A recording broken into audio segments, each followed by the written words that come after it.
안녕하세요. 저는 결혼한 지 1년 된 직장을 다니고 있는 새색 시인데요.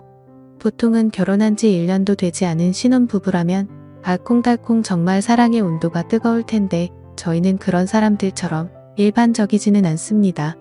아니, 정확히 말하면 일반적이지 않았습니다. 저도 회사를 다니고는 있지만 저희 남편은 자그마한 무역회사를 운영하고 있는데요. 그런데 저희 남편이 저와 결혼하고 나서 일이 너무 바빠져 결혼 생활에 문제가 생기게 된 것입니다. 일이 너무 바빠서 그런지 신혼부부이지만 얼굴 한번 보기도 너무 힘들었어요. 그렇게 쌓이고 쌓이다 보니 이 남자가 나와 결혼한 건지 아니면 일과 결혼한 건지 모를 정도였고, 그러다 보니 저는 점점 결혼 생활에 불만이 쌓여가게 되었습니다. 그리고 남편에게 남아있던 사랑마저도 차갑게 식어만 가고 있었습니다. 당연히 남편을 볼 때마다 불만을 말했고 자연스럽게 다툼도 많아지게 되었는데요. 하지만 남편은 바뀌려 하지 않았고 저는 점점 더 외로워져만 갔습니다. 그렇게 외로움을 앓고 있던 시기에 정말 우연히 고등학교 동창이었던 친구에게 연락이 온 것이었는데요. 그 친구는 학창시절 저를 좋아해 주었던 남자였습니다. 어떻게 지내냐 이야기를 나누다 자연스럽게 밥도 먹고 차도 마시고 친해지게 된 것이었죠. 그것을 계기로 저는 결혼을 했지만 이 친구와 연애를 시작하게 되었습니다. 그리고 이 친구는 제가 결혼했다는 사실을 까맣게도 모르고 있었는데요. 그렇게 저는 새로운 사랑을 알콩달콩 피워나가고 있었습니다. 남편과 하지 못했던 데이트를 그 남자가 대신해 주었고, 그동안 남편에게 느끼지 못했던 사랑을 아낌없이 보여주었습니다. 그렇게 남편 몰래 2달 정도 그 친구와 연애를 했는데요. 그러다 어느 날 죄책감이 몰려오기도 하고 슬슬 연애가 질리기도 하더라고요. 그래서 그 친구에게 이별을 고했습니다. 남자는 짧은 연애의 이별을 쉽게 받아들이지 않으려 했지만 저는 그런 남자를 뒤로하고 쿨하게 헤어졌습니다. 이별을 하고 저는 더 이상 죄책감을 느끼지 않아도 된다는 마음에 정말 홀가분하게 집에 들어갔는데요. 그런데 이게 어찌된 영문인지 그날따라 남편이 집에 일찍 들어와 있었습니다. 그런 남편을 보니 저는 너무 반가웠는데요. 하지만 남편은 저를 반겨주지 않았고 제가 남편 몰래 개설했던 인스타그램의 사진들을 들이밀며 제가 바람피우고 있었다는 것을 모두 알고 있더라고요.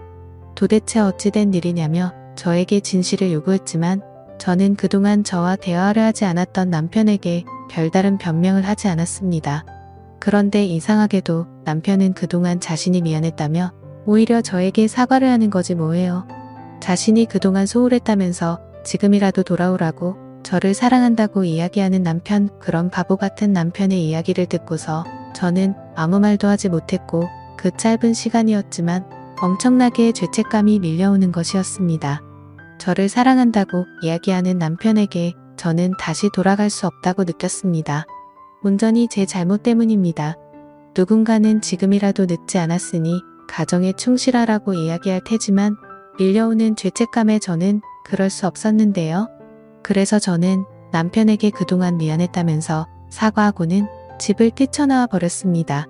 그리고는 친구에게 이 사실을 알렸고 그렇게 며칠 친구 집에서 생활했는데요. 그렇게 친구는 힘들어하는 저와 함께 매일 곁에서 술을 마셔주었습니다. 하지만 저는 쉽게 정신 차리지 못했고 그러다 어느 날 회사 거래처에서 우연히 어떤 남자분을 만나게 되었습니다.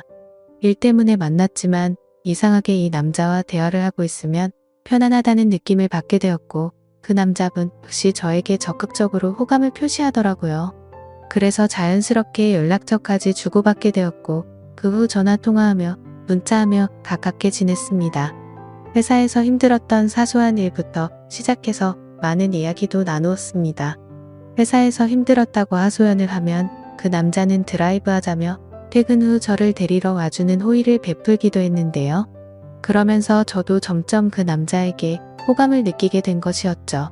분위기 있는 레스토랑 하며 느낌 있는 호텔 하며 얼마나 젠틀하고 멋있었는지, 그래서 저는 그 남자에게 빠지게 되었고 연애를 시작하게 되었습니다. 연애를 하면서 저는 제가 결혼했다는 사실도 알렸지만 남자는 괜찮다며 어차피 이혼할 거 아니냐면서 저를 품어주었어요. 그래서 저도 그 남자의 기대에 부응하기 위해서 용기를 내어 집으로 들어가 남편에게 이혼을 요구했습니다. 몇 달 만에 집에 들어와 이혼을 요구하는 저를 보고는 남편은 포기했는지 알겠다며 순순히 이혼을 허락해 주었습니다. 사실 그 전에 몇 번 남편에게 연락이 왔었고 남편은 저에게 자신이 다 잘못했다고 그동안 미안했다면서 제발 돌아와 달라고 애원했지만 저는 그럴 때마다 점점 더 남편에게서 멀어지려 했습니다. 그리고 그런 저를 보고 지금 만나는 이 남자는 고맙다면서 저에게 더 헌신하고 잘하겠다 합니다. 그리고 한마디 더 얹어서 저와 함께 미래를 꿈꾸자는 약속도 해주었는데요. 저도 그런 남자를 보고 믿음이 생겨 당연히 좋다. 결혼하자 하며 이야기를 해주었습니다. 그런데 이상하게 이 남자는 결혼 준비는커녕 그 이후로 결혼에 대해서 한마디도 입 밖으로 꺼내지 않더라고요. 그러면서 이 남자와 다툼도 많아지게 되었습니다. 그러던 중 어느 날 정말 우연히도 그 남자의 진실에 대해서 알게 되었을 뿐만 아니라 결혼을 미루고 있는 이유에 대해서도 한 번에 모든 것을 알게 되었습니다. 알고 보니 이 남자는 저처럼 결혼한 유부남이었던 거지 뭐예요. 이 남자 역시도 저와 상황은 피차일반이었고 아내에게 이혼을 말하고 있었지만 쉽사리 이루어지지는 않았던 것이었죠. 뿐만 아니라 이 남자는 딸이 4까지 2명이나 있었고 그러다 보니 아내는 쉽게 이혼을 해주려 하지 않더라고요. 그러면서 저에게 조금만 더 기다려 달라고 이야기를 합니다. 하지만 그런 사실을 알고도 저는 이 남자를 포기할 수 없었고 그래서 내가 나서야겠다 싶어 그 남자의 아내를 직접 만나 이혼해달라고 말을 했습니다. 하지만 남자의 말과는 다르게 여자는 너무나 흔쾌히 이혼하겠다고 이야기하더라고요. 그러면서 여자는 저에게 조언 하나 해주었습니다. 그 남자 조심하라고 말이에요. 하지만 저는 귓등으로도 들으려 하지 않았고 오히려 콧방귀까지 뀌었습니다.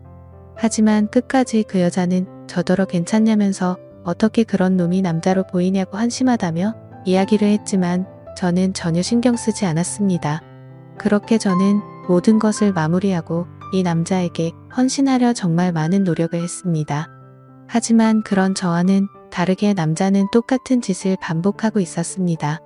정말 다정한 것만 같았던 이 남자는 저에게 잦은 폭력과 폭언을 일삼았고 밖에서는 술과 여자를 만나며 바람을 피우고 살더라고요. 그래서 저는 이 남자의 전 와이프가 왜 그렇게까지 쉽게 이혼을 해주었는지 그제서야 알았고 정신 차리게 되었습니다.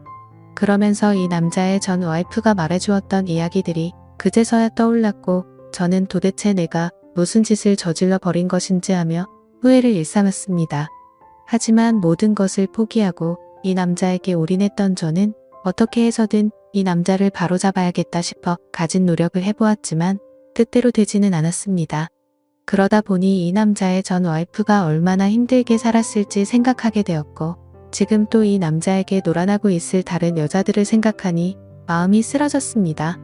저 또한 이런 저 때문에 힘들어했을 전 남편이 다시금 떠오르게 되더라고요.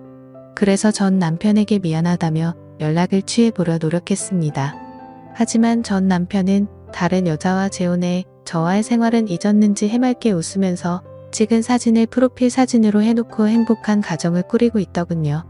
그래서 저는 제가 잘못한 일에 대해서 반성하고 이게 다 내 업보겠거니 하며 전 남편을 포기하고 행복을 빌어주었습니다. 그리고 저는 부모님께 힘들다고 기대를 해보았지만 부모님은 더 이상 저 같은 자식은 필요 없다면서 그리고 네가 어떻게 사람이냐 하시면서 저를 피했고 그런 저는 기댈 곳 하나 없이 외로운 생활을 이어나가고 있습니다. 물론 제가 잘못한 일은 분명했지만 어디서부터 잘못되었는지 정말 시간을 돌리고 싶을 뿐입니다.